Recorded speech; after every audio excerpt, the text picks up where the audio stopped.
Hello guys, welcome to a new video. In this video I will share with you some Easter eggs and references from the 3 Tomb Raider movies. Some of these maybe you already know, but I bet that at least one of them you don't know. So let's begin. When Lara destroys the clock with a hammer, Hillary protects himself with a tray, just like Winston in Tomb Raider 3 when we try to shoot him. Almost at the end of the movie, when Lara finds the dogs, she says haha, just like Lara in Tomb Raider 2 when she finds secrets. Aha! Lara jumping from the waterfall is a reference to the cool move named Swan Dive that we can do in the games. Lara in both movies uses a motorcycle just like in Tomb Raider 1 and Tomb Raider 4. She also uses it in other games, but at that time they didn't exist yet, like Tomb Raider Legend and the Underworld. When Lara encounters Alex, she says he stole her prayer wheel. That is an artifact from Tomb Raider 2. Why? You stole my prayer wheel. Stole? Stole? From you, that's funny. It's not like you ever really own them. While doing exercise in her home, Lara is listening to music. This can be a reference to the radio that we can listen to in Lara's home.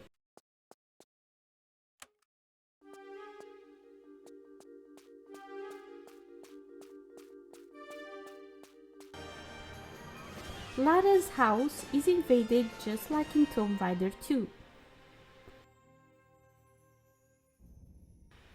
Lara also uses red flares like in the game. In the movie, Lara fights a Shiva statue just like in Tomb Raider 3. Lara encounters monks that help her. The same happens in Tomb Raider 2, if you don't shoot them. Lara shooting while running is another reference to the games where we can do the same. In the movie, Lara finds the clock under the stairs in a hidden room. Could it be a reference to the secret room in Lara's home? The robot is named Simon, which is the name of the director of the movie. Also, the last name of Alex is West. That is the last name of the director that had to give his name because he didn't have the rights to call him Mars, just like he wanted. In Tomb Raider Cradle of Life, she has a fall that reminds me of the falls in the games. Too bad she didn't scream. Let me fix that.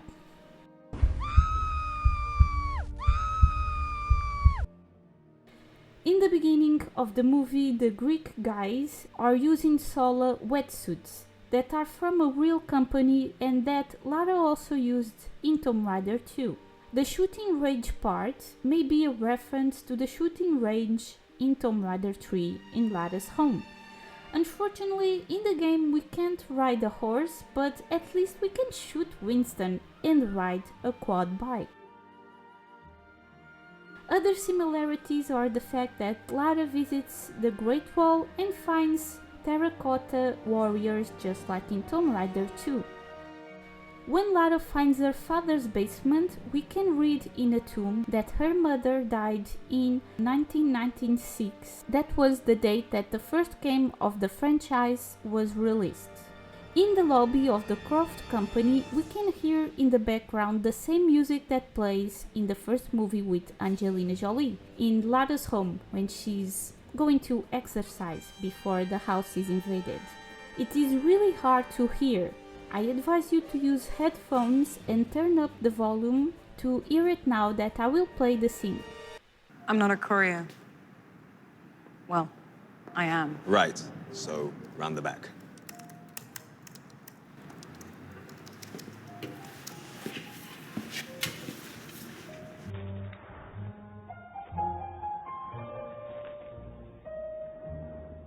There is a secret room of Lara's father just like in Croft Manor DLC from Rise of the Tomb Raider.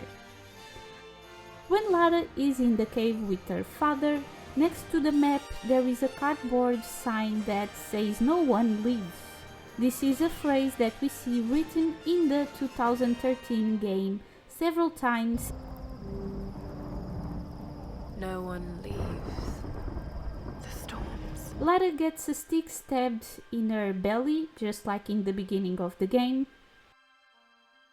Lara walking in a tree, falling off the plane, and using a parachute are all things that Lara also did in the game.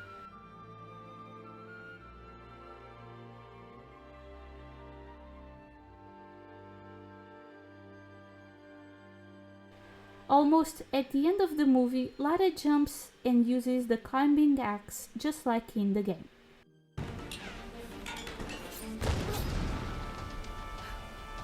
When Lara talks to Anna in the beginning of the movie, she says she's not that type of Croft. She says the same thing to her mentor Roth in the game. I'm sorry. I'm just not that kind of Croft. I don't think I'm that kind of Croft. Here, it was her father that gave her the necklace. In the comics, we learn that the necklace was Lara's first finding, and Roth made that into a necklace by using one of his lace shoes. The boat has the same name as the one from the game, that is Endurance. And Lara also makes her iconic jump. When she reaches the beach, someone hits her, leaving unconscious. In the end of the movie, we see Lara with her braids and dual pistols, an obvious reference to the classic Lara Croft. The puzzle with the colors remind me of one from Shadow of the Tomb Raider that came out the same year. The door in both it's a circle that moves to the sides, and when you do something wrong in the game, the floor starts to fall, just like the one from the movie.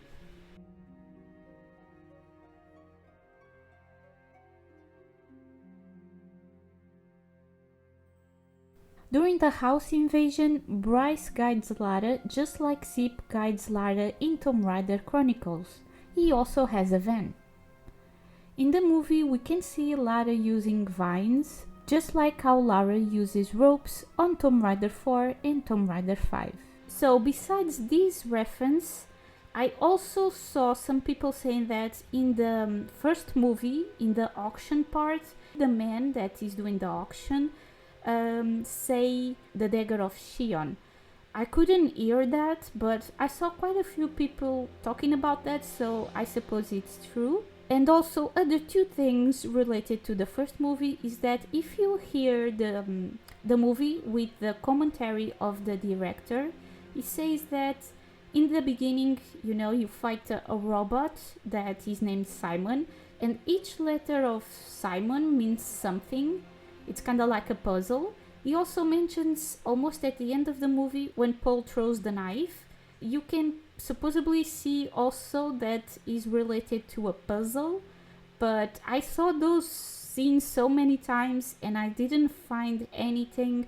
I also did some research and I wasn't able to find anything. So if someone knows what he's talking about, please say something in the comments. I would really love to know what he's talking about. But I already saw some people saying that they also didn't find anything and maybe he didn't end up putting those puzzles in the movie. I don't know. And yeah, like if you know more references besides these, share it in the comments and also tell me of all the things that I listed, the things you didn't know about. Another thing that I wanted to talk before ending this video is that certain videos, basically it's the videos that I use scenes from movies, I usually get copyright problems, so I have to put them in really small screens and it may be a bit annoying to some people. And I decided to put a version of those videos with the full screen of those clips, but it will be on Patreon. I also try to put them in the Ko-Fi page that I created. To be honest, I was creating these pages for some months now. I was thinking about not doing this because I thought my channel was too small and I wouldn't have anyone interest in these type of things. But I actually got a surprise when I released that video where I had to delete my most famous video on YouTube. Some kind soul decided to look on my channel a way that he could help, and basically found the link to Ko-Fi that I had there. But I put the link, but I didn't promote. I didn't say that I had the links and had created, but he actually decided to go look, you know, instead of me like saying, oh, I need help, here's the link. He decided to look for a way and he found on my channel, and that's like, whoa, that's amazing. And I'm really grateful if you're watching this video. And once again, like, I wasn't expecting, so I took like a lot of time to respond, and I feel really sorry for that. I will be more active on those pages from now on. And yeah, basically that's it. If you want to have access to a few more things and to help the channel, you can do that now through Patreon and Ko-Fi. But still, if you can't, the fact that you just watch the videos, leaving likes and comments, it means a lot to me already. Thank you so much, and like I always say, don't forget to leave a like in the video to help the video reach more people, and subscribe for more videos if you are new. Until next time, bye bye!